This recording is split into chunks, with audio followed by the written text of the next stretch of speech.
Bueno, sí, la idea es charlar y que cada uno, que no sea, estaría bueno que no sea un monólogo, así que el que quiera ahí meter algo, un comentario, decir o preguntar, no para mí solamente, sino para todos los que están. La idea no es hacer una charla técnica. Primero agradezco eso, que hayan venido a escuchar hablar del lenguaje, porque, porque los que hacemos filosofía del lenguaje, yo hago lógica y algo de filosofía del lenguaje. Y siempre somos vistos como unos plomos. O sea, tipo que hacen cosas muy técnicas, que están ahí con el cosito. O que no agarran el toro por las astas. ¿Viste? Los filósofos quieren hablar de la muerte, de lo que está bien, lo que está mal. Y vos le decís que va a hablar del lenguaje y te dice, bueno, no boludiemos, yo quiero hablar de la muerte, de lo que está bien y lo que no. Y cuesta explicar que a veces el medio para llegar a hablar de eso, tal vez el único medio para hablar de esas cosas importantes, es el lenguaje. Así que bueno, gracias por la chance. Sí, sí me puedo poner un poco aburrido, así que por eso, sálvenme ustedes y hacemos de esto algo más dinámico. Eh, yo para no caer, justamente para volverlo así, algo de lo que todos hablemos y charlemos un rato, pensé no agarrar esta charla con textos más técnicos de filosofía del lenguaje. La filosofía del lenguaje es un invento del siglo XX, ¿sí? No existe antes. No voy a tomar eso por ahí, sino que estructuré más la idea de charlar con dos textos, uno de Humberto Eco, que se llama En búsqueda de la lengua perfecta, y otro de un filósofo que se llama Ian Hacking, un filósofo canadiense, que murió hace un par de años, realmente muy bueno, y tampoco es filósofo del lenguaje, es un epistemólogo. Y tiene libros muy interesantes. Uno se llama ¿Por qué el lenguaje importa a la filosofía? Ese es el título de la charla y la idea es que Hacking lo plantea desde otro lado. En vez de centrarse en el siglo XX, donde trabajamos todos, dice ¿por qué el lenguaje importó a la filosofía en cualquier época? Y de hecho, desde la antigüedad para acá, hay momentos donde los filósofos se interesaron legítimamente en el lenguaje, por muy distintos motivos. ¿Sí? Eso es interesante. Para los que gustan de ver la cosa desde todos los ángulos, podemos arrancar con el Génesis. El Dios cristiano hace el mundo con lenguaje. Porque se puede invertir la pregunta. A toda la gente que mucho tiempo me preguntó, ¿y por qué el lenguaje? ¿Por qué el lenguaje? Podemos pensar, ¿por qué no? ¿Por qué no hablar de lenguaje? Dios hace el mundo con lenguaje. Que se separe el agua de la tierra, bla, bla, hágase la luz y la luz se hace. El Dios cristiano es un Dios que hace el mundo con lenguaje. Hace desfilar a todos los bichos delante de Adán y Adán les va poniendo nombre. Eh, y, y, bueno, el lenguaje, qué sé yo, esta es una de las líneas no tratadas en filosofía. El lenguaje crea. Hasta 1962 eso estaba reservado a Dios. En 1962 Austin saca un libro que se llama Cómo hacer cosas con lenguaje. Que es uno de los títulos más lindos que hay. Y habla de cuestiones performativas. El lenguaje crea cosas. Cuando a ustedes le dicen en un ambiente adecuado, con la gente adecuada, está condenado a 6 años de prisión, eso modifica la vida de la gente. Lo declaro marido y mujer, modifica la vida de la gente, etc. Pasaron, desde el Génesis hasta 1962, pasó un buen tiempo, hasta que nos dimos cuenta que nosotros hacemos también cosas con lenguaje. En el medio había gente que creía que con el lenguaje se podía generar vida, entonces toda la Kabbalah judía, el nombre es lo que da el golem, que es el que defiende a los judíos, el monstruo de barro que defiende a los judíos, en las juderías de Europa, toma vida cuando le escriben la palabra vida en la frente. Y si se le borra la última letra, se muere nuevamente, vuelve a ser barro. Entonces, la magia, dame tu ropa interior y puedo dañarte a distancia, dame tus uñas y puedo dañarte a distancia, dame tu nombre y puedo dañarte a distancia. El nombre y el sujeto son la misma cosa y con eso te puedo... Todo eso está en nuestra cultura. Entonces, ¿por qué no hablar del lenguaje si a los filósofos nos interesan las cuestiones sociales? Bueno, el lenguaje es social. Es más, me atrevería a decir, no hay nada más social que el lenguaje. ¿Qué costumbre más difundida pueden encontrar ustedes en todas las sociedades que conocen, que conocemos, que no sea el lenguaje? El lenguaje es social, es una práctica social y a los filósofos nos interesa eso. Lo que está bien, lo que está mal, es una práctica social. El lenguaje es una práctica social más extendida. A los filósofos nos interesan las cosas de la naturaleza. El lenguaje es parte de la filosofía natural. ¿Por qué nosotros hablamos y otros bichos no? ¿Qué tenemos de especial por nosotros si es que tenemos algo de especial porque hablamos? Los filósofos que estudian la evolución nunca pueden evadir el lenguaje. O sea, están las prácticas sociales, está la filosofía natural, y con todo esto que dije antes de Dios y qué sé yo, también está en la metafísica. Cuando Wittgenstein dice los límites de mi mundo son los límites de mi lenguaje, es metafísica. Y ahí está el lenguaje de nuevo. Entonces, si están las prácticas sociales, si está en las prácticas naturales y si está en la metafísica, o más allá de la naturaleza, bueno, ¿por qué diablos no vamos a hablar del lenguaje? Esa es una venganza que tengo para todo lo que me molestaron durante mucho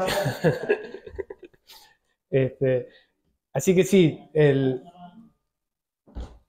en todo caso el tema del lenguaje es un tema muy legítimo adentro de filosofía.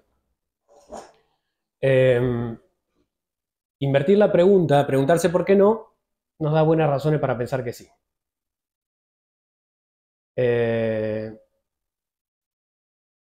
Tener lenguaje es algo interesante, importante, significativo.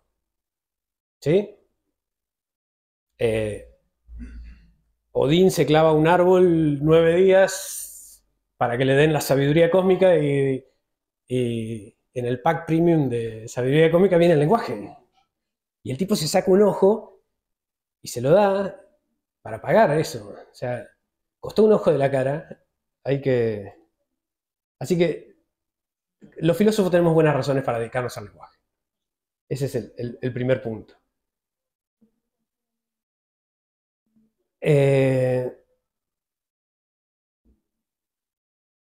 Esta idea del lenguaje como... Hay temas que se repiten. Voy a intentar ser amplio, no voy a intentar ser... No puedo ser preciso, pero después en las preguntas seguramente podrá salir algunas de estas cuestiones y veré si las podemos responder entre todos. La idea esta del lenguaje como designador de las cosas, Adán parece que maneja el lenguaje un lenguaje que conviene a cada criatura que tiene. O sea, llama vaca a lo que hay que llamar vaca y llama león a lo que hay que llamar león. Esa idea de qué designan los nombres y que si hay nombres que designan la criatura, aparece por primera vez planteada en Pitágoras con la idea de que los nombres son números en realidad y los números son la cosa.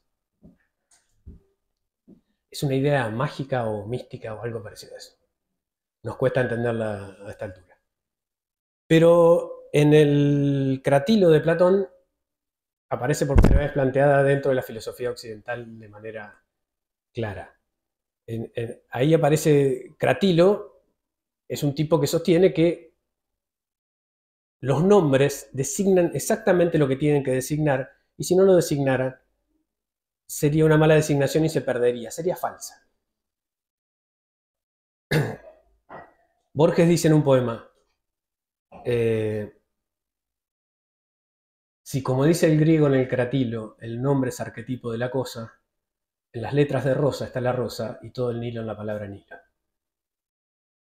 Es muy bueno para describir en 4 versos Y ahí aparece otro, no sé si es Hermógenes, otro que dice que no, que los nombres son convencionales, que es lo que todo el mundo mantiene hoy, o es la idea más intuitiva. Llamamos león a eso y le podríamos haber llamado de otra manera. ¿Por qué aparece eso ahí? Justamente, ni siquiera la gente que hace estudios críticos sobre Platón, el diálogo más enigmático en Platón es Ecratilo. En el sentido que nadie sabe por qué cuernos Platón se dedicó a hablar de eso, que parece algo extraño a su filosofía. Probablemente sea un coletazo de todas estas ideas místicas o mágicas acerca del lenguaje que están en la base de muchas de las cuestiones que vamos a adoptar después. Curiosamente, en 1985, Kripke está discutiendo acerca de si los nombres son designadores rígidos o no. Y un designador rígido es algo que designa esa cosa, nada más que esa cosa y solo esa cosa.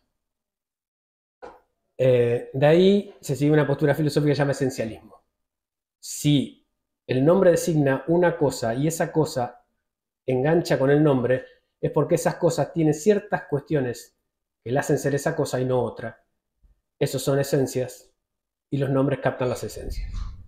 O sea, en el siglo XXI, Kripke de alguna manera reflota las ideas de Cratilo tamizadas, pero no muy diferentes. Ahí pasa eso, ¿no? Están las cosas, las palabras. Recuerden ese libro, yendo por otro lado, el texto de Foucault, Las palabras y las cosas. ¿Sí? Ahí se va a dar una tríada que se repite todo el tiempo. Hay cosas, hay lenguaje y algo más. Lo interesante desde el punto de vista filosófico, ¿qué es ese algo más? Todos sabemos que son las cosas, todos sabemos que son las palabras.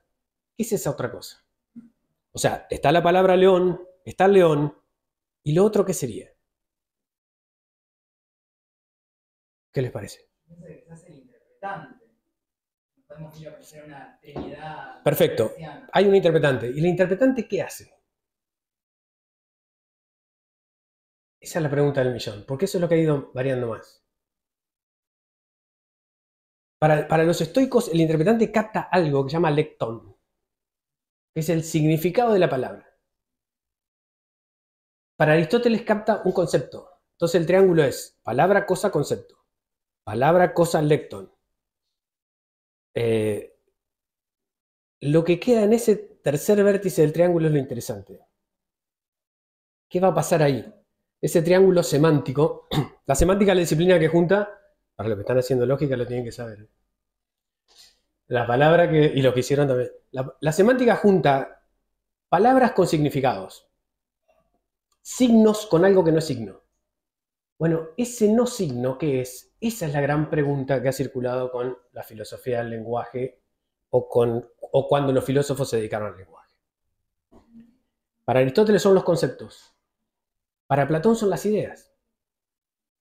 Está la palabra triángulo, está la persona que lee el triángulo, pero ¿por qué yo entiendo? ¿Por qué sé el significado de triángulo?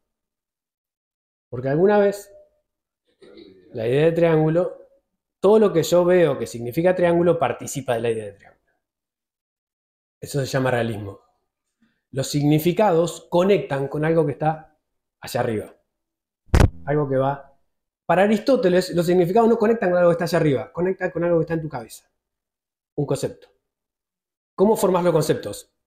Abstrayendo las ideas esenciales de las cosas. Entonces yo tengo un concepto de silla y ese concepto de silla conecta con la palabra silla y ahí está la palabra, la cosa y el concepto. Ahora, ese concepto está en mi cabeza, no en el cielo platónico. Para Platón, esas otras cosas son más fuertes, son ontológicamente independientes, etc. ¿Sí?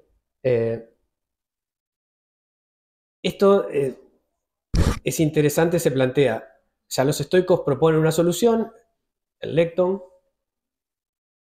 Aristóteles el concepto, Platón ideas. ¿Están estrictamente relacionadas con el lenguaje? No tanto. No tanto como si iba a pasar en la Edad Media. Ahí sí aparece. Los medievales le dan muchísima bola al lenguaje, muchísimo. Probablemente porque estaban haciendo teología, porque tenían que hacer hermenéutica con la Biblia. Vaya a saber. Pero el lenguaje está ahí, vivo, porque despreciaban lo empírico. Entonces aparece mucho eso ahí. Y el problema este del lenguaje ahora aparece bajo el ropaje de lo que se llama en filosofía el problema de los universales. Palabra, cosa, y la palabra, estamos llenos de palabras que designan clases o propiedades. De hecho, son la mayoría. Juan es colombiano.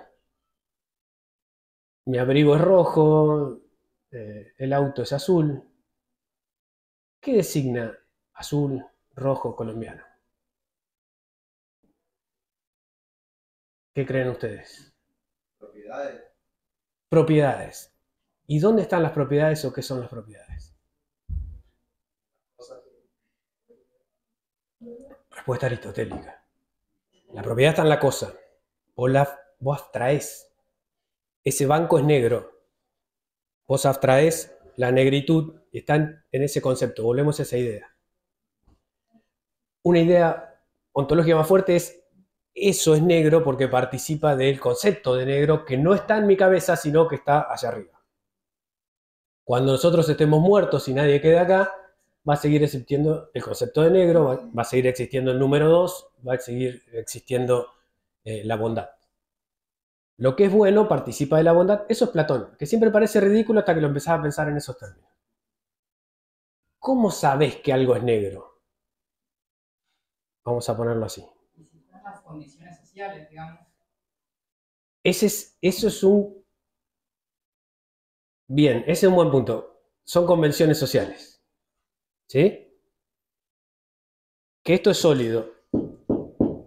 ¿Es una convención social? Una convención social no tendríamos determinación de lo que es un sólido. Ahí se abren aguas, ¿ves? Hay quienes dicen, bastaría con tocar cosas para saber, y nada tiene que ver, no tenemos que convenir que es duro o blando, sino simplemente el ejemplo de sobre lo que la gente suele opinar que es convencional son las verdades de la matemática, por ejemplo. Y es fácil demostrar que si alguien paga, le cobran 1.000 pesos en el cajero, en el supermercado, y pagara con 5.000 y le devolvieran 1 peso, se quejaría. Pero porque hay una condición social que es injusto. Y si las cajeras te dijeran que se pusieron de acuerdo que No estuvo de acuerdo con 5.000 menos 1.000 es 1, yo pensando desde el palo de las sociales es que una condición social debe ser verdaderamente colectiva para que sea condición social. No puede ser una condición de unos pocos. bien, y no lo vamos a llevar muy lejos. El problema con la convención, el problema básico, vamos al problema eje es, si todo fuera convención social, ¿cómo existe la comunicación? Eso es difícil de justificar. Cuando yo tengo que convenir todo, cuando todo tiene alguna instancia de convención, ¿cómo se produce de manera tan fluida la comunicación? ¿Cómo yo digo en un restaurante milanesa con papas fritas y el 99% de las veces me traen milanesa con papas fritas? Y cuando no, es que el mozo se equivocó y yo le puedo decir, no, yo pedí milanesas con papas fritas. Sí, sí. Yo creo que también hay otro repliegue que es porque es parte de la institución lenguaje que está heredada. Ajá, bien, ahí vamos a otra línea. Me quedo con eso porque eso va a salir en el siglo XX. ¿Sí? Pero esta es la pregunta, ¿qué son los significados? Eso es lo que estamos preguntando en el fondo. ¿Qué quiere decir que algo signifique ese banco es negro? Los significados son cuestiones muy misteriosas. Suelen aparecer, ese problema, la primera manifestación de ese problema es con los términos generales. Río, blanco, negro, bueno. Eso los medievales lo traducen al problema de los universales. ¿Dónde están esas cosas? ¿Dónde está la bondad? En las cosas, decís vos. Eso es Aristóteles. en otro lado y reconozco lo bueno porque participa de aquello otro. Eso es Platón. ¿Sí? Y ahí se produce un largo periodo que va de Abelardo. Lo ubican a Abelardo, Abelardo Eloísa. Abelardo era un muchacho fue uno de los mejores lógicos que existió en la historia. Además de lógico, tenía debilidad por todas las chicas que se cruzaban a su alrededor. Y era un intelectual muy competente que no tenía frenos inhibitorios cuando le gustaba a una mujer y parece que le gustaban demasiado o le gustaban todas. Es una historia muy triste porque el tipo lo alojan en una casa, el tío de Eloísa, él la embaraza a Eloísa, el tío lo quiere matar para salvar el honor, él es amigo del Papa, entonces no lo matan pero lo castran. Y sí, ahí pueden elegir ustedes qué, qué destino prefieren. Elige tu propia aventura. Y Abelardo, y está enterrado en París, es una imagen del romanticismo. Abelardo cree que los universales significan esencias, y las esencias están no acá, ni acá, están allá arriba. Esas son las esencias. Santo Tomás, que viene después de Abelardo, cree que las cuestiones universales, el blanco, el negro y los significados de todo eso, están en la cabeza. Es bien aristotélico. La novedad la va a aportar un monje franciscano que se llama Guillermo de Ockham, que aparece en el siglo XIV y propone una posición absolutamente nueva. Es difícil de inventar en filosofía. Y Ockham inventa algo. Los universales están en el lenguaje. Ni en la cabeza ni allá arriba. En la lengua. Un universal, dice Ockham, es flatus vocis. Es lo que decimos. ¿Por qué decimos eso? Por economía. Hemos visto muchas cosas negras e inventamos lo negro en el lenguaje. El lenguaje es la fábrica que mantiene vivos los universales. No nuestra mente, no el topos uranos de Platón, simplemente el lenguaje. Ahí están. Pero Ockham va a ir más lejos. O a partir de Ockham se va a ir más lejos. Los medievales van a pensar que el lenguaje es la única manera, los medievales del siglo XIV, es la única manera de acercarte a la realidad. Porque ahí viene el segundo problema. Vos la realidad la tenés que captar de alguna manera. Y los medievales del XIV piensan que uno puede acercarse a la realidad solo a través del lenguaje. El lenguaje es un medio, un vínculo con la realidad y el único vínculo posible. Eso se va a repetir. Dice así: el lenguaje fue llevado a ser no solo un instrumento de pensamiento, expresión y comunicación, sino también en sí mismo una importante fuente de información sobre la naturaleza de la realidad. Ese es el punto. El lenguaje es lo que nos permite agarrar la realidad. Eso va a aparecer recién después en el siglo XX. Nada va a haber. ¿Qué otras cosas tenemos? ¿Qué otras posibilidades tenemos? Lo que va a venir después de la Edad Media, los modernos. ¿Qué le pasa a un moderno? ¿Cómo capta la realidad? ¿Qué cree Descartes que puede existir? O de lo que no tiene duda que existe. De sí mismo. ¿Y por qué sabe que existe sí mismo?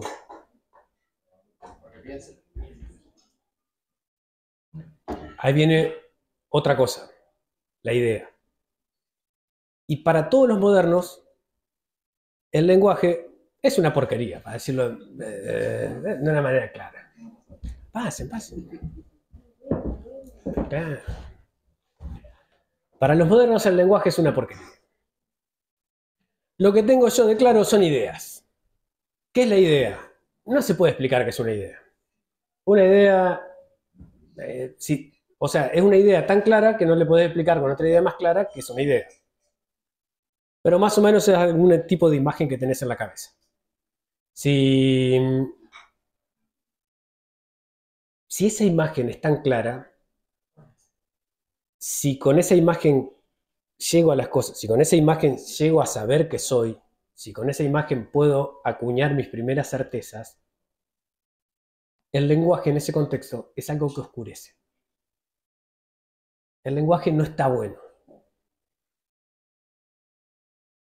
Es una idea muy intuitiva.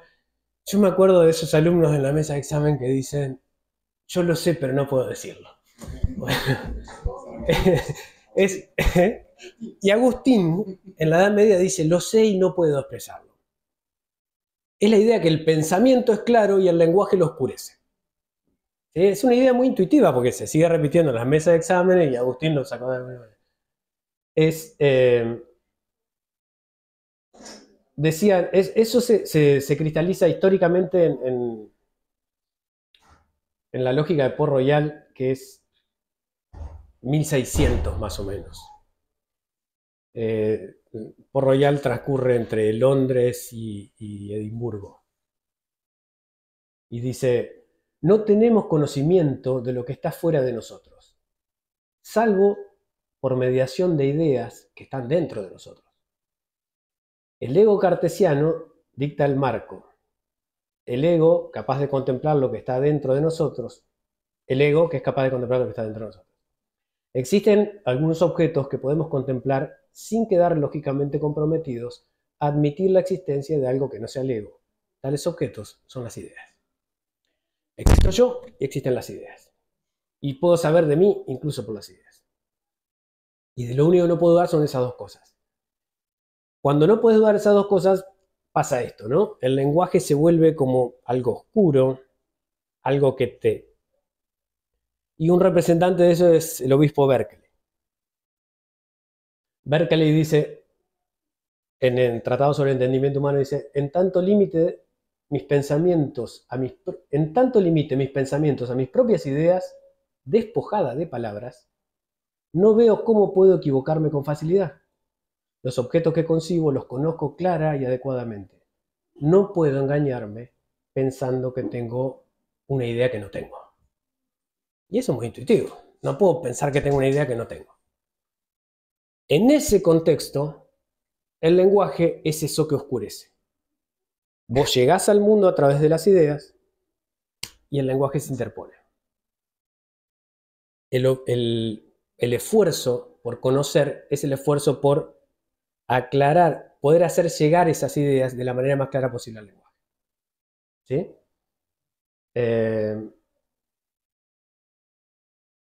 Y me acordé que esta idea es tan intuitiva. En 1852, Flaubert le escribe una carta a Flaubert, el autor de Madame Bovary y todo eso, a Colette, un amigo, y le dice, el lenguaje humano es como un caldero agrietado, sobre el que golpeamos melodías para hacer bailar a los osos cuando quisiéramos conmover a las estrellas.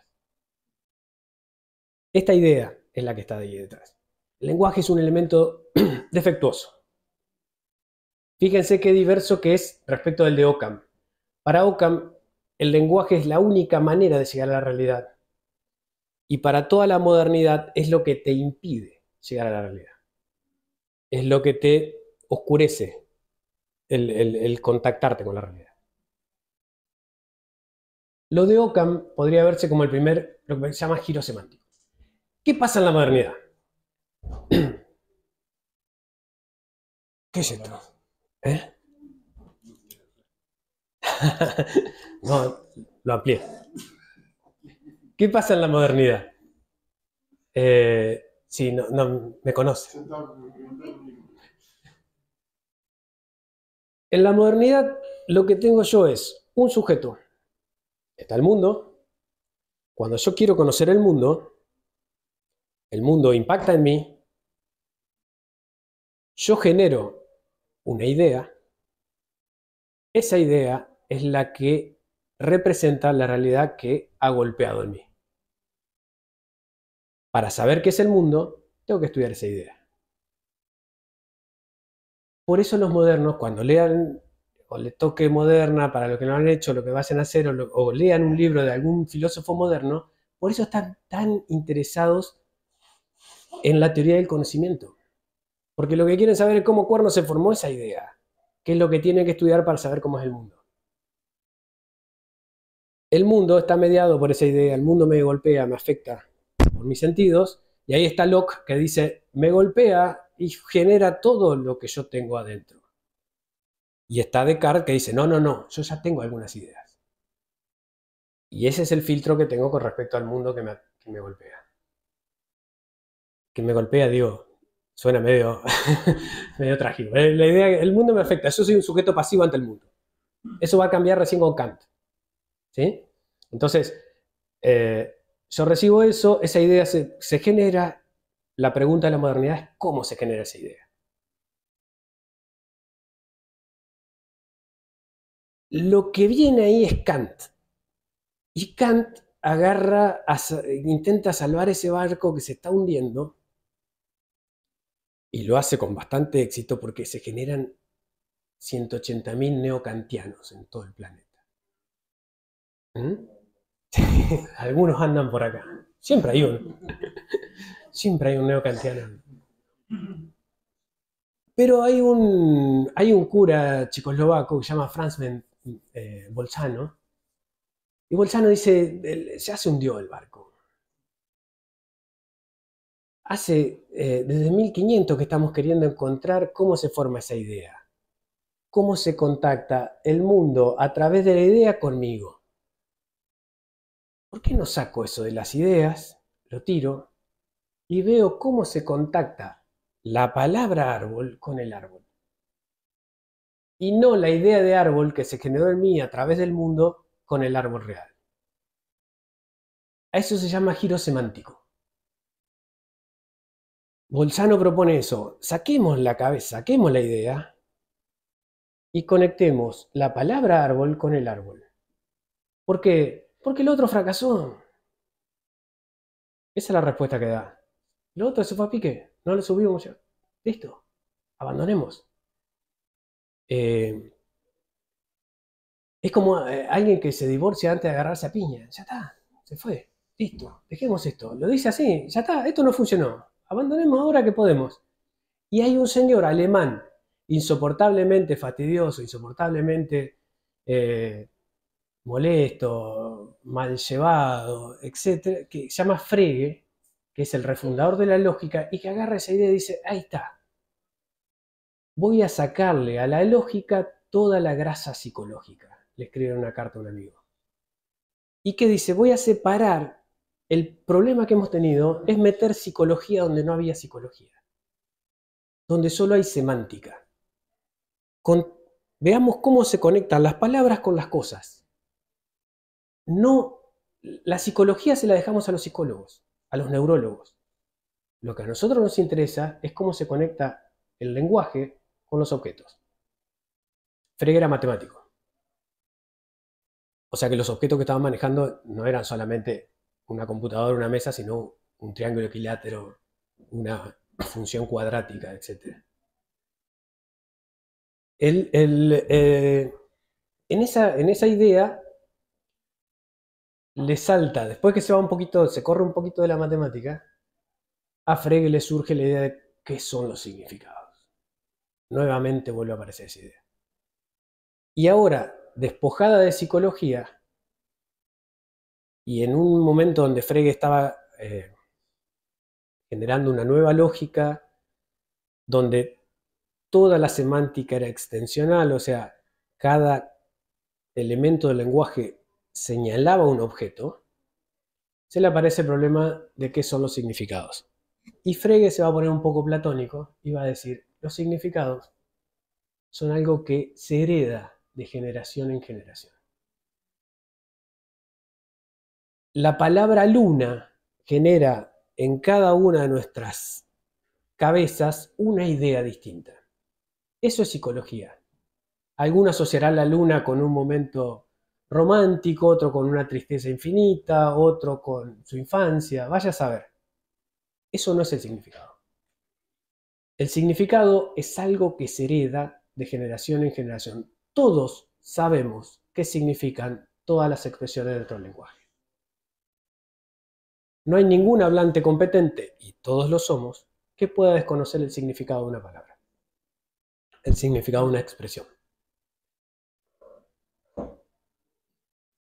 ¿Sí? Vamos hasta ahí. Y En ese momento se produce el segundo giro semántico. Vamos a hablar de cómo conectan las palabras con las cosas. Y ahí dicen, che, ¿quién estudió eso alguna vez? Y bueno, lo de lógica. Y ahí nosotros levantamos la mano y ¡fa! Nos volvimos populares. Una pregunta. Sí. ¿Semántico es distinto a lingüístico, a semiótica, o va por ahí? ¿O a qué refiere precisamente lo semántico? Perfecta, muy buena pregunta. Lo semántico es, según qué semiótica tenga, en una semiótica como estándar, como la semiótica de Morris, que es muy popular, el lenguaje tiene tres partes: semántica, sintaxis y pragmática. La semántica es el estudio de cómo se vinculan los signos con no signos. Porque el significado es algo que o está en tu cabeza o está allá, pero seguro que no es lenguaje. La sintaxis es cómo se ordenan los signos. Entonces, en el inglés vos ponés los adjetivos de una manera que no a los sustantivos de una manera que no lo pones en español. Y la pragmática es el uso. Esos tres elementos casi que de cajón componen cualquier semiótica. Adentro de esa semiótica vos tenés la semántica como una disciplina particular. La disciplina que trata de eso, de cómo se establecen los significados, qué son los significados. ¿Qué hacemos los filósofos? Hay alguien que hace semántica o alguien que hace una... La filosofía se puede ver como una disciplina de razonar de segundo orden. Entonces, hay alguien que está haciendo física y arma leyes y qué sé yo, y bueno, está haciendo física. Un día se pregunta, che, ¿las leyes de la física han sido la misma en todas las épocas del mundo? Y ahí ya no está haciendo física, está haciendo filosofía de la física. Esas tres categorías de la semántica la manejan los lingüistas. Ahora, cuando vos te empezás a preguntar, bueno, pero ¿qué cuernos es la semántica? Ahí estás haciendo filosofía de eso. ¿Sí? Es un credo personal. Pero sí, está buena tu pregunta, son esas tres cosas: semántica, sintaxis y pragmática. Cuando Frege habla de esto, está pensando en la pragmática. Nadie, yo le digo a mis alumnos de primer año, una vez estábamos en casa y mi hijo dice, lo ripiaron a Juan. ¿Qué le pasó? Lo ripiaron. ¿Y qué es eso? Ya, bueno, pues lo ripiaron es un término nuevo. Bueno, lo ripiaron es, en el jueguito lo habían bajado y era por la placa responsive piece, que se vuelve rip y después se vuelve un verbo. Eso es pragmática. Entonces lo ripiaron, era rip, y como se volvió una plaquita que decía rip, lo ripiaron. Cuando los filósofos están hablando del lenguaje, casi siempre están pensando en algún momento en eso. Eso es inmanejable, es algo que es inherente al lenguaje. Esa idea de decir que el lenguaje está vivo y todo eso, bueno, es eso. Cuando se hace filosofía del lenguaje y cuando se pregunta por qué el lenguaje importa a la filosofía, una de las cosas es esa. Volver al lenguaje pura pragmática es, de alguna manera, trivializarlo. Es decir, solo es eso, y como que eso es... hay algo más. A ver, si puedo... El ejemplo de Frege es el lucero del alba y el lucero de la tarde. ¿Qué sucede con eso? Si el lenguaje fuera solo, si las palabras solo refiriesen, que es una idea que solemos tener a menudo, el lucero del alba y el lucero de la tarde, ¿a qué refiere? Astronomía básica. ¿A qué estrella? Claro, que no es una estrella. El lucero del alba y el lucero de la tarde tienen distintos significados y tienen la misma referencia. Frege, que era matemático, dijo, el lenguaje refiere a esto, triángulo refiere a esto, y hasta ahí va bárbaro. Cuando te vas al lenguaje natural, la referencia no agota el lenguaje. ¿Qué sucede? El lucero del alba, el lucero de la tarde es el planeta Venus. Durante miles de años nuestros antecesores no supieron eso. Y primero creyeron que eran dos estrellas. Después creyeron que eran la misma estrella y después se dieron cuenta que no era una estrella. Bueno, sin embargo, sigue siendo el lucero del alba y el lucero de la tarde. Y ahí viene un punto interesante. Cuando yo busco la referencia de algo, dice Frege, necesito descripciones. Entonces, el obispo de Roma refiere a alguien. El hombre que hizo el mejor gol de los mundiales refiere a alguien. Y puedo seguir así a darme el mejor saxofonista de la historia. Está rico. Refiere a alguien. La carrera, el mejor.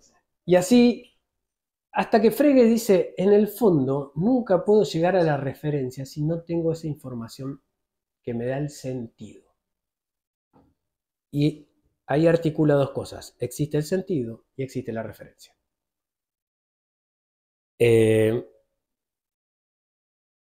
A eso no puedo encontrar la referencia si no tengo sentido. Y ahí viene un problema filosófico muy interesante. Si ustedes son toda la información que los demás tenemos de cómo ustedes son sus circunstancias. ¿Sí? ¿Cómo es tu nombre? Manuel. Tocayo. Si Manuel fuera todo lo que sabemos de Manuel, ¿sí? Para encontrar a Manuel, a ese Manuel, o para distinguirlo de este Manuel, tuviéramos que tener la información que nos da el sentido, lo que Frege llama sentido. Si para poder referir tuviéramos que tener cierta información, lo que señalo está supeditado a esa información. Él es toda esa información. Ahora bien, ¿qué pasa? Si la información fuera otra, él sería otro. Esto no altera demasiado a nadie que no sea filósofo, pero para un filósofo lo que estás diciendo es que no hay esencias, que vos sos nada más que tus circunstancias. Si vos hubieras nacido en Curuzucuatiá en 1850, serías otro. No serías vos. Y hay gente que dice, no, espere, yo soy yo. No soy mis circunstancias, soy algo más. Yo tengo una identidad que trasciende lo que me haya tocado vivir. Porque me hubiera podido tocar otra circunstancia de vida y yo sería el mismo bajo otras circunstancias. Bueno, ahí hay que tomar partido. Uno es solo sus circunstancias o uno es uno independientemente de sus circunstancias. Es que no existe ese independiente de las circunstancias. Nunca aparece. Empíricamente no. Pero vos crees que tenés una identidad que se hubiera mantenido por más que hubieras nacido en Curuzucuatiá en 1850? No, pues yo soy hijo de mis padres. Si fueras hijo, bueno, ahí está. Entonces, bueno, pero eso ya es algo, ¿eh? Yo soy hijo de mis padres, yo tengo un código genético, eso es único. Si vos estás diciendo eso, estás apoyando la otra idea. Vos tenés eso. Pero mis padres no son hijos de sus padres, entonces como que... Si todos son hijos de sus circunstancias, todos dependen de sus circunstancias y no hay identidad. La identidad tuya depende de tu contexto y nada más. Juan Perón es Juan Perón porque nació y le pasó lo que le pasó. Si le hubiera pasado otra cosa, si hubiera habido otro, no sería Juan Perón. ¿Sí? Y otra idea es pensar, yo soy yo, cosa que solemos decir. Yo soy yo, y yo sé que soy yo. Y yo no me, y yo les mostraría a ustedes, con dolor en mi alma, les mostraría una foto de primer grado y ustedes no me ubicarían. Ese soy yo. Y yo sé que soy yo, y yo he cambiado, no he hecho más que cambiar. ¿Sí? Ese es un problema que se suscita ahí entre si los nombres, fíjense, estamos volviendo a Platón. Lo de Cratilo, que parecía un tanto absurdo, toma cuerpo en la filosofía del lenguaje contemporánea y dice, Kripke dice, uno es uno en cualquiera de los mundos posibles, porque es uno, tiene su identidad y el nombre es un designador rígido. Yo te puedo rastrear en distintos mundos, con distintas circunstancias, porque aparte no hay que pensar Kurusuko a ti a 1850. Si vos en vez de venir acá te hubieras ido al parque, ya tus circunstancias serían otras. ¿Sí? Entonces hay gente que defiende y dice, no, las circunstancias solo son eso. La identidad perdura a través de las circunstancias. Y otros como Frege dicen, no, solo hay circunstancias. Ahí elige tu propia aventura de nuevo. ¿Sí? Los nombres designan cosas de manera rígida o no. Para cerrar, así no la hacemos muy larga y podemos charlar. ¿Cuál es el movimiento interesante de la idea de esta que empezamos del lenguaje como algo religioso, como captador de esencias, del lenguaje como oscurecedor de la realidad al siglo XX? En el siglo XX, donde surge la filosofía del lenguaje, se va a cambiar en este giro semántico la idea por el lenguaje, la teoría del conocimiento por la semántica. ¿Qué ventaja tiene eso? Para mí tiene una básica. El lenguaje es público. Las ideas son privadas. Hay un paso hacia una democratización de lo que se puede, de lo que nos conecta con el mundo. Estamos hablando que el lenguaje nos conecta a todos con un mundo y las ideas tienen el problema del solipsismo. O sea, yo sé que yo soy yo sé que estoy vivo, pero no puedo saber que está vivo él, porque yo no soy él. Y cada uno puede certificar solamente su propia existencia a partir de las ideas. Esto se abre tanto y se abre de tan buena manera, para mi perspectiva filosófica, que hay ciertos problemas que se empiezan a resolver con lenguaje y marcan un cambio de perspectiva.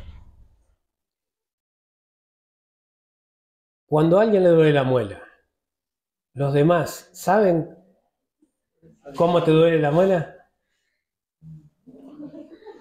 Esa es una respuesta muy intuitiva. Nadie sabe cómo me duele la muela a mí, porque a mí me duele la muela.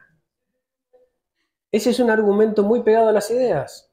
Yo tengo ciertas ideas, ciertas sensaciones internas que no puedo compartir con nadie, aunque quisiera.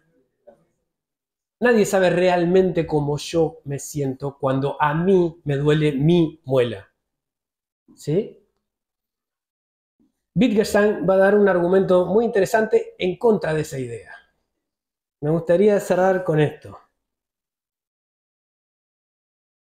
Dice, esta es una idea intuitivamente muy arraigada. Nosotros solamente sabemos cuando estamos tristes y decimos, vos no sabés, no entendés lo triste que estoy yo, porque vos no sos yo.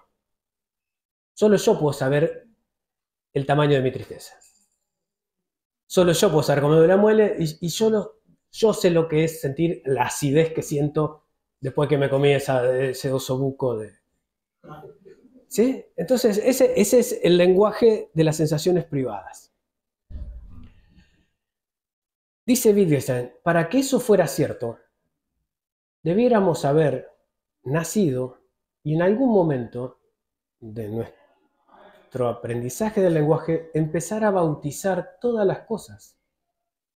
Y cuando me dolía algo, decía, eso es un dolor.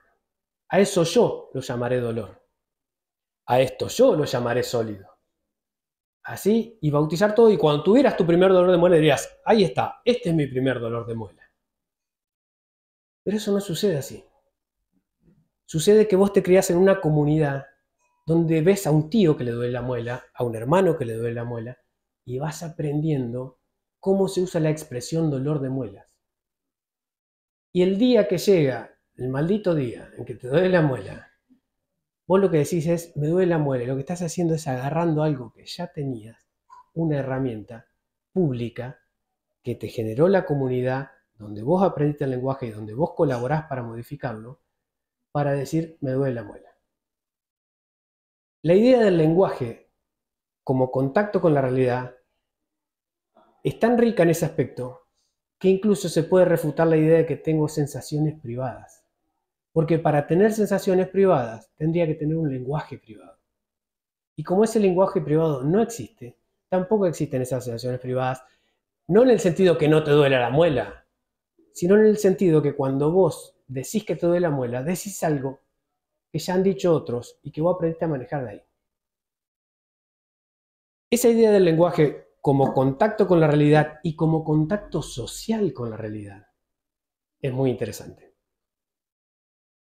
La idea, un poquito de lógica para terminar, la idea de que la lógica, que he hablado con Joaquín, mi sucesor, la idea de la lógica no te indica cómo pensar. La lógica no te indica a vos cómo debes pensar, ni describe cómo vos pensás. Pero es muy interesante considerar la lógica como una rectora de prácticas sociales. Y cuando yo argumento en contra de alguien, ahí está la lógica rigiendo que yo no puedo contradecirme. Es el otro que se va a quejar, porque la lógica no funciona como prescriptiva sobre un individuo, pero sí sobre una comunidad. Y el lenguaje no funciona como un medio de acercarse a los objetos a través individualmente. Nos separa de eso. Nos propone un lugar donde nos acercamos en comunidad, con algo que manejamos todos. Es sumamente democrático porque no existen hablantes malos. Cualquier persona que habite una comunidad de manera más o menos exitosa, saquemos los casos de la gente que cae del sistema, pero también podemos pensar que la gente que cae del sistema, uno de los problemas que tenemos es que no son hablantes competentes. ¿Sí? Entonces, te propone acercarte a la realidad a través del único medio, la semántica, el lenguaje que conecta con el mundo, pero no conecta para mí, conecta para todos o no conecta. Bueno, muchas gracias.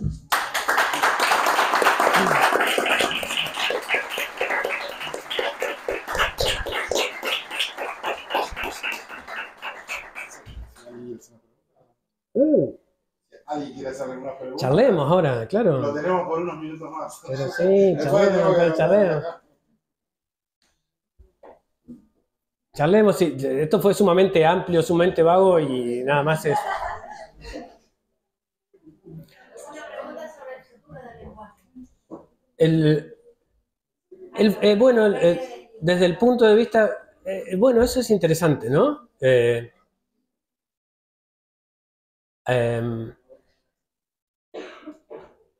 El lenguaje es sumamente complejo. Me voy a ir un poco de lo que estaba diciendo, pero una de las cuestiones que se me ocurre es el hablante competente enfrenta un nuevo lugar.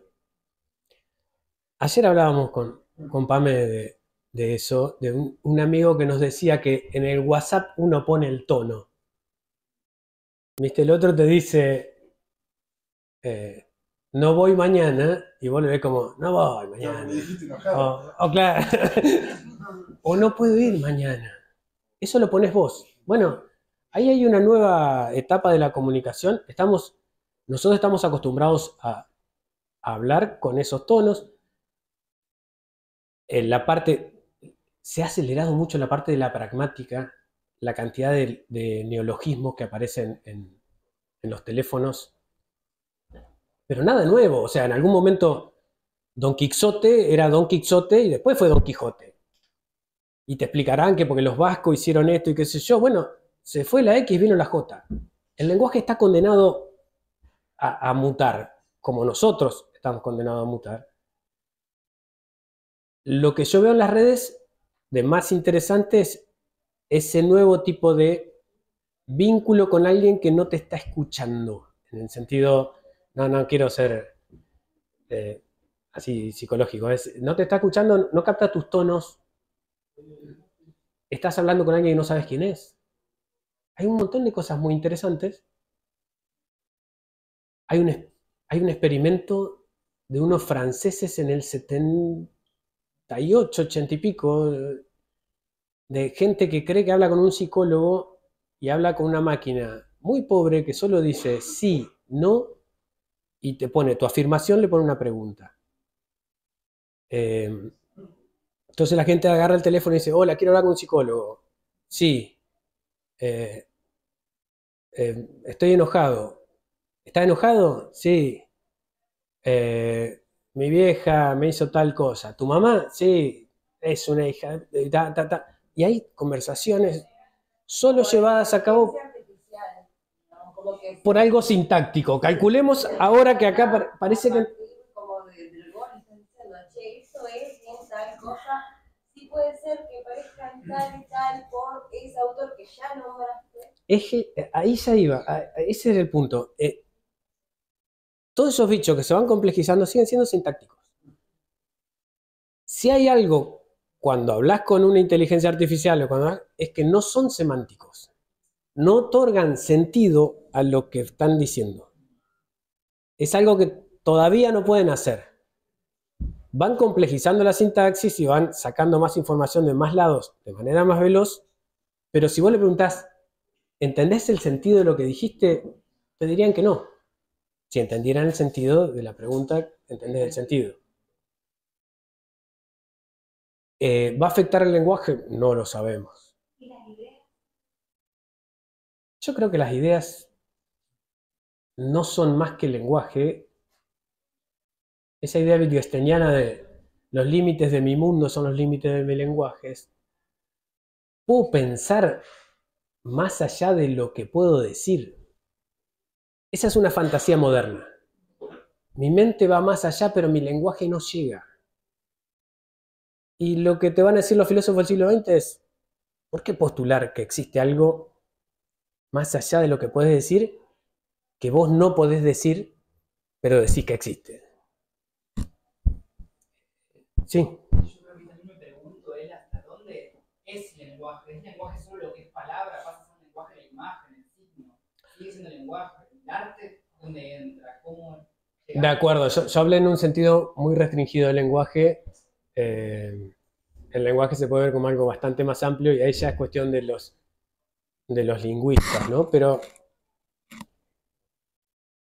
algo conectado algo conectado con la idea es lo que hizo Chomsky hace unos cuantos años, es decir, que nosotros nacemos con ideas innatas respecto de la gramática. Fue traerlo o sea, Descartes ya estaba pasado de moda, sepultado todo lo demás, todos habían pateado su tumba y Chomsky dice, ¿sabe qué? Nosotros nacemos con ideas gramáticas que nos permiten articular el lenguaje. Lo que tenemos es la capacidad de ir armando oraciones, pero ya nacemos con eso. Y ahí vuelve a aparecer Descartes. Respecto de los lenguajes, y ahí se pone re complejo y re interesante y a mí me faltan elementos.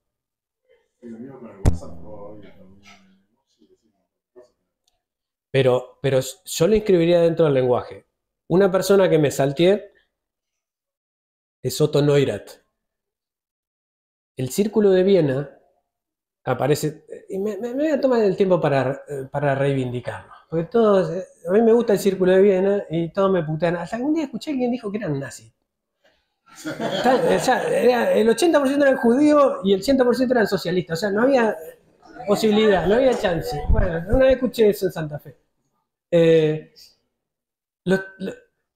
Cuando vos tenés, los tipos dicen, ¿qué tenemos que hacer con el lenguaje?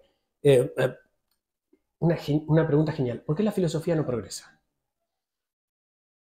Eso se lo preguntan así. Progresa la matemática, progresa la física, progresa la biología, la filosofía sigue dando vuelta. ¿Por qué no? Y se contestan porque tiene un mal lenguaje. 1916. Entre 1900 y 1916 se empiezan a rajar todo, porque empieza la Primera Guerra Mundial, se vuelven a juntar y para la Segunda se van y matan unos cuantos y otros se escapan. Y la respuesta es esa: el lenguaje de la filosofía no funciona, no ha andado bien, y el de la matemática ha cambiado. No nos permite llegar a ningún lado, sí, está llena de ambigüedades, y el lenguaje es tan complejo, por eso me hiciste acordar con eso, que lo que tenemos que hacer es salvarnos de esa trampa. Y ahí viene una idea que Wittgenstein después va a tirar muchos años después, que el filósofo es un terapeuta del lenguaje. Evita que vos te enrosques con un pseudo problema. Carnap, que es uno de los representantes, va a decir que Heidegger y todos esos tipos están sintácticamente confundidos. Entonces dice, mire, nosotros estamos queriendo ver cómo funciona mejor la cosa y este pelotudo viene y dice que el ser cabe a la mano. El ser cabe a la mano no quiere decir nada. La nada navega. La nada nadea. ¿Usted cree que está diciendo algo profundo? No está diciendo nada. Usted está sintácticamente confundido. Sí, le da así. Bueno, en ese grupo está Carnap y hay otro señor, un gordo gigante que se llama Otto Neurath. Y Carnap después se transforma a las ideas de un filósofo polaco que se llama Alfred Tarski, que genera una idea de verdad muy interesante. En lógica la seguimos aplicando. Neurath le dice a Carnap, no toques eso. El problema con el lenguaje, fíjense, Neurath ya está viendo que en el lenguaje hay un problema con la metafísica mala. La metafísica mala sale de la idea de verdad. No te cases con la verdad, le dice. Hey, Carnap, no te cases con la verdad. Y Carnap ya está en Estados Unidos y le dice, vos no entendés lo que está diciendo Tarski. Y el otro sí entiende. Dice, no, vos no estás entendiendo. Te estás juntando con todos los polacos, que son todos católicos, que son todos tomistas, y vos le estás sacando una idea de ese tipo. Nosotros juramos que nunca íbamos a juntar en la misma mesa con esa gente. Hay mucho ahí. Neurath inventa un lenguaje. A esto quería llegar, mirá la vuelta que di. Que se llama isotype. Ese lenguaje no es un lenguaje de letras, porque Neurath quiere un lenguaje para que los obreros de Viena, que son en el 80% analfabetos, puedan entender. Entonces la idea del lenguaje es mucho más amplia la que hay ahí. En un grupo como el Círculo de Viena, que es bastante cerradito y todo, y arma un lenguaje de figuritas, y cuando vayas a un baño y veas la mujer con pollerita y cosas, eso es Neurath. Es un lenguaje para que el obrero supiera qué baño ir, y cuando se pone más complejo le dice cuánto va a ganar la fábrica y cuánto se va a quedar el dueño de la fábrica y cuánto va a tener. Ese lenguaje se llama isotype y obviamente muestra que la gente que más trabajó en el lenguaje no creyó que el lenguaje fuera solamente lingüístico. Yo lo trato así porque son mis limitaciones. Si supiera más, iría por... Te recomiendo un libro que cubre cosas así. Para mí es uno de los mejores libros que se han escrito, se llama Saturno y la melancolía. Y es la historia de Saturno, desde los griegos hasta el psicoanálisis. Escrito por 3 historiadores del arte. Sals, Panofsky y no me acuerdo el tercero. Y ahí tenés una idea de lenguaje mucho más amplia, mucho más sólida, pero porque son tipos que saben de lo que yo no sé.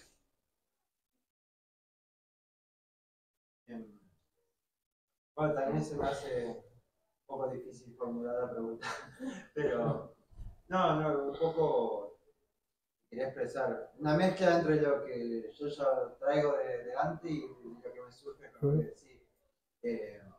¿Qué pensás si digo así? Que bueno, que las ideas están compuestas del lenguaje, porque hay palabras. Si ese más allá, para mí, yo me figuro como que serán las sensaciones, ese más allá que uno siente que hay algo, pero que no le puedo poner palabra, es porque no lo puedo pensar, es justamente porque no le puedo poner lenguaje, pero es como de otra capa de sensaciones. Pero bueno, esas sensaciones, las ideas que se generan en uno, siempre tienen una base en la realidad, o sea, en la realidad objetiva, que después uno tendrá una idea acorde, deformada, errónea de lo que sucede en realidad, pero es como que la idea siempre está dependiente de algo de la realidad. Y que bueno, que el lenguaje es el que le da forma de idea, no de sensación, digamos, que puede ser. Y ahí depende de dónde te sitúes. Para Hobbes, las ideas son sensaciones. Las ideas se componen de sensaciones. Hobbes Locke o Hume son empiristas. Entonces, la idea se compone, vos sabés, la idea de sólido se compone porque vos tocaste, porque vos... Ahí depende de quién seas. Descartes dice, hay ciertas ideas que están antes. Y esas ideas te filtran lo demás. ¿Sí? Y en Kant ahí hay como una convergencia entre esas categorías que ya tenés y lo empírico. Hay maneras, yo no le quiero faltar el respeto a esa idea, hay muchas ideas, todo el misticismo, toda la corriente mística, que está en la Edad Media, que está en la Antigüedad, sostiene que sí hay algo más allá del lenguaje. Vos no hablás, la unión mística deja fuera el lenguaje. Porque el lenguaje es un medio para llegar a determinado punto y después subís. Pero no es teoría, es una práctica el misticismo. Vos te tenés que encerrar con arroz integral y sentarte así y estar 15 años hasta que... Y ahí no hay un lenguaje o hay otro lenguaje. Según el maestro Eckhart, que es de la Edad Media, ahí hay otro lenguaje. Según otros místicos, ahí se acaba el lenguaje. ¿Qué sé yo? Yo estoy condenado a no ser místico, así que no... Pero ahí tiene una idea sólida de que el lenguaje tiene un límite. Y lo que sigue es otra cosa. Sí.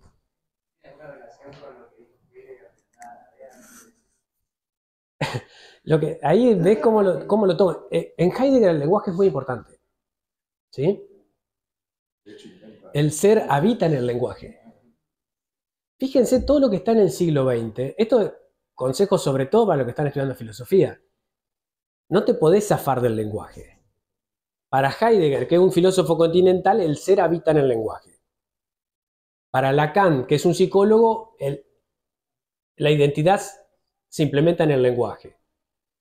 Y para los filósofos insulares, para todo lo que hacen filosofía del lenguaje, bueno, el lenguaje es... La semántica es la disciplina con la que se hace filosofía ahora. Entonces, lo veas como lo veas, el lenguaje está involucrado. Yo estudiaba con un libro de ética, miren qué viejo que soy, que decía qué está bien y qué es lo bueno y qué es lo malo. Y vos lees un libro de ética ahora y dice qué significaba ser malo para los griegos, qué significaba el bien para los modernos. Bueno, ese qué significa es un giro semántico ahí adentro. Vos estás viendo qué significa ser bueno para tal. Eso ya te muestra que, además que toda la metafísica se corrió para ahí. Los problemas de filosofía de la mente, los problemas clásicos están todos ahí. ¿Qué entidades son? Pegaso, ¿eso no es?